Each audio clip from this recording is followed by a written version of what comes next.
June 1993, Shorthand English Senior, first paper, get ready. Start.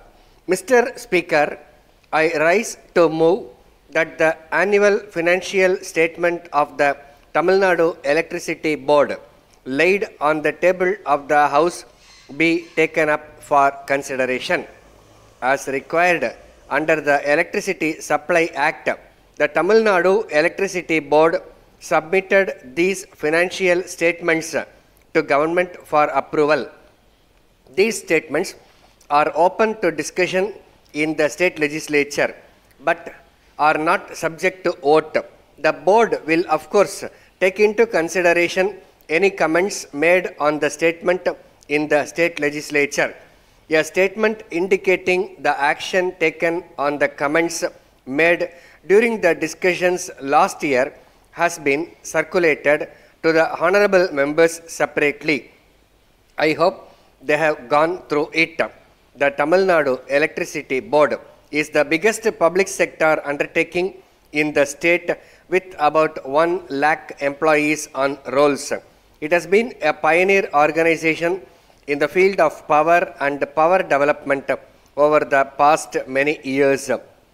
The progress of the state to a large extent depends on the growth and performance of the electricity board and the useful services it renders. In Tamil Nadu, the demand for power has gradually been increasing and it is more than the power actually available for consumption.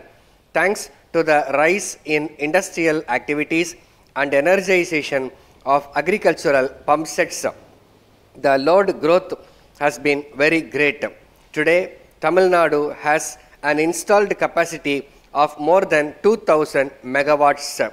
The state continues to give top priority to agricultural production.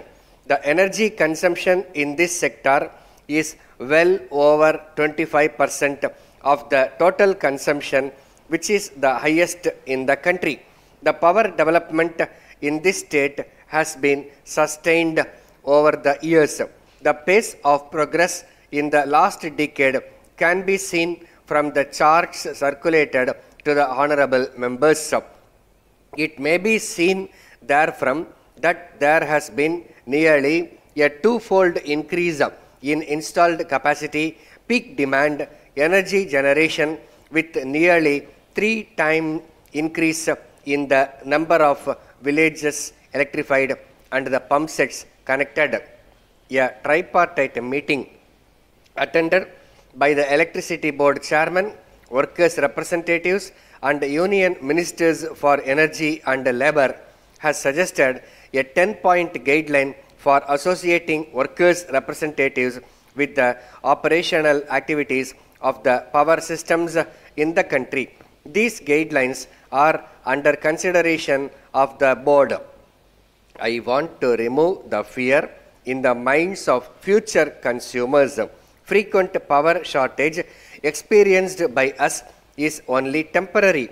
There need not be any apprehension on the part of the enterprising industrialists to the availability of adequate power for farms and factories. The government and the board are taking all steps possible in this regard to meet the ever-increasing power demand and improve the power position. With the multifarious uses of electricity and the changes that have taken place over the years, with the introduction and adoption of this effective tool, we have to plan a more liberal and intelligent use of energy. The time has now come to have a second look at our own attitudes and revise them wherever necessary. The concept of conservation of energy is gaining public support all over the world. It will be in the fitness of things that this new concept is universally accepted and supported by all concerned in the larger interests of the state, over which all of us are keen. I have enumerated the major tasks before the board and the resources needed for achieving them. I trust that this House will offer its recommendations to help the board serve the people much better and with the motto of consumer satisfaction and contented labor.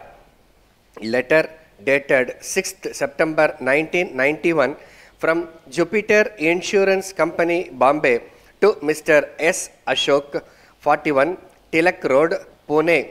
Dear Sir, thank you for your letter of the first instant regarding the insurance of your personal luggage while touring in the continent. We have already sent you a proposal form which we would like you to complete and return to us duly signed with the necessary particulars asked for. We remind you that it is essential for all details to be accurately furnished, as this form is the basis of the contract. For a 2 months tour, we are willing to grant cover at the rate of 20%. It is to be understood that this rate does not include protection in certain disturbed areas. If, however, you would like to spend an appreciable time in private houses, we would be prepared to consider a partial refund of premium. We would draw your attention to the conditions given in the proposal form with regard to the coverage of electronic articles. These are not protected under these conditions and require a special policy for which we will be pleased to quote on hearing further details of your requirements in this connection. We would, however, add that clothing worn by the person is covered against all risks. Please return the proposal form duly filled in and signed at your earliest convenience to avoid any delay. Thanking you. Yours faithfully. Stop.